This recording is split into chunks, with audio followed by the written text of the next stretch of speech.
Isa na namang umaga na puno ng pag-asa mula sa salita ng Diyos.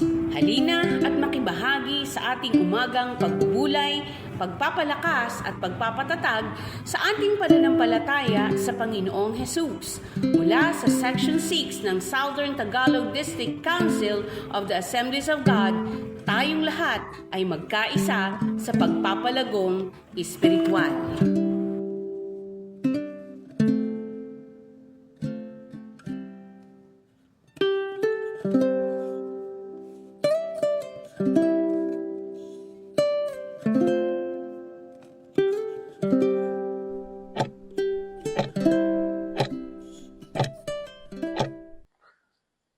Magandang araw po sa inyong lahat, mga kapatid ko po sa ating Panginoon. Ngayong araw pong ito ay muli tayo magbulay-bulay ng kanyang salita. At napakainam na tayo'y nagsisimula ng may pagbubulay-bulay ng salita ng ating Panginoon. Sa awit 95, 6-7 ay sinasabi ganito, O come, let us worship and bow down. Let us kneel before the Lord our Maker. For He is our God, and we are all the people of His pasture, in the sheep of His hand. Today, if you will hear His voice. Lubos tayong pinagpala ng kanyang salita. Sa ating awalang mundo ngayon, madalas tayong nalulunod sa ingay ng trabaho, social media, at mga alalahanin sa buhay. Ngunit, iniimbitahan tayo ng Diyos sa panawagan ng katahimikan, pagsamba, at pakikinig sa kanyang tinig. Ang talatang ito ay isang paanyaya, hindi lamang para sambahin siya, kundi upang makinig sa kanyang tinig ngayon. Sa talatang ating binasa, sa verse 6 ay, O come, let us worship and bow down. Let us kneel before the Lord our Maker. Kapatid, pagsamba na may pagpapakumbaba. Ang pagsamba ay hindi lamang kanta, kundi isang paglapit sa Diyos na may pusong mapagpakumbaba. Ang salitang kneel ay nagpapakita ng ating pagkilala sa Diyos bilang ating manlilikha. Siya may-ari ng ating buhay. Opo, siya na po ang may-ari ng ating buhay. Nang tayo tinubos niya sa ating mga kasalanan, sa ating lahat ng mga pagkakamali. Siya na po ang may pag-aari ng ating buhay. Doon din sa talatang verse 7, For He is our God, and we are the people of His pasture, in the sheep of His hand. Kapatid, hindi lang siya Diyos. Siya ay ating Diyos. Tayo ay itinuring niyang mahalagang bahagi ng kanyang kawan. Bilang mga tupa, kailangan nating sumunod at magtiwala sa kanyang paggabay. Purihin ng Diyos dahil siya ay ating pastor. Nilalagay niya tayo sa luntiang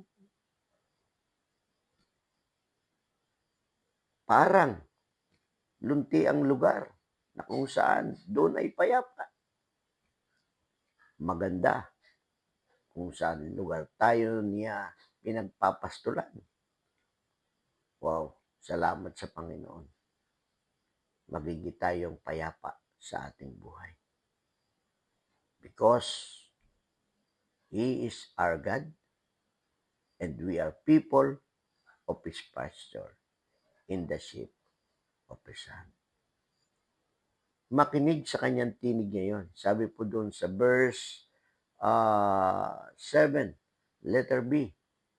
Today, if you hear His voice, ang Diyos ay nagsasalita pa rin sa atin. Kahit ngayon, saan? Sa pamamagitan ng kanyang salita, Espiritu at mga lingkod. Ang tanong, nakikinig ba tayo? Ang kanyang tinig ay nagbibigay ng direksyon, kapayapaan, at buhay. Kaya, pag tayo po ay nakikinig sa kanyang tinig, hindi tayo maliligaw. Tama ang magiging direksyon. Tama ang ating pupuntahan. Kaya, makinig lang tayo sa kanyang tinig sa pamamagitan ng kanyang salita, ng kanyang espiritu, siyempre, ganun din ng kanyang mga lingkod. May isang batang lalaki na naligaw sa isang malawak na kagubatan. Sa sobrang takot, umupo siya at nagsimulang umiyak. Maya-maya, narinig niya ang tinig ng kanyang ama na tinatawag siya. Dahil pamilyar siya sa tinig na yon, agad siyang tumayo at tumugon. Sa huli, natagpuan siya ng kanyang ama at ligtas siyang naiuwi. Gaya ng batang ito, tayo rin ay naliligaw minsan sa ating buhay. Pero kapag nakinig tayo sa tinig ng Diyos, ang ating Ama, makababalik tayo sa tamang landas.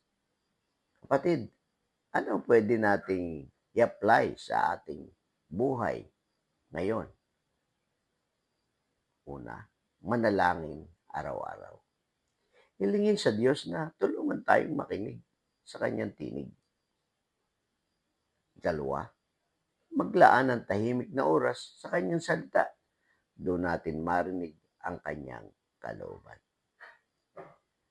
Pag-meditate tayo, magbulay-bulay tayo ng kanyang salita. Katlo, lumapit sa Diyos sa pagsamba.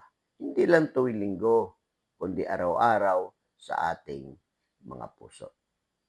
Napakainam na araw-araw ay niluluwalhati natin ang dakilang Diyos na manlilikha. At ikaapat,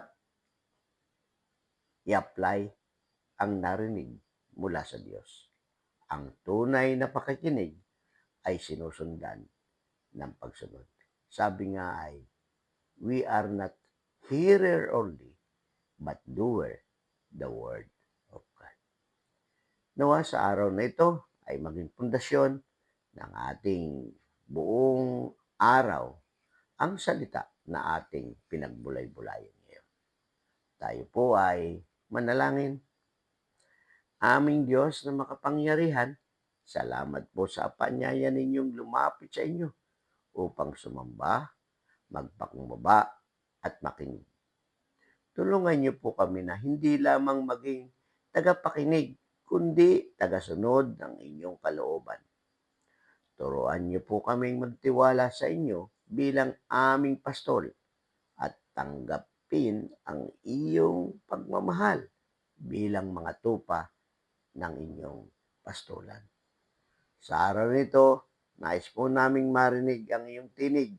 Buksan ninyo ang aming puso at isipan sa pangalan ni Jesus na aming tagapagligtas. Amen.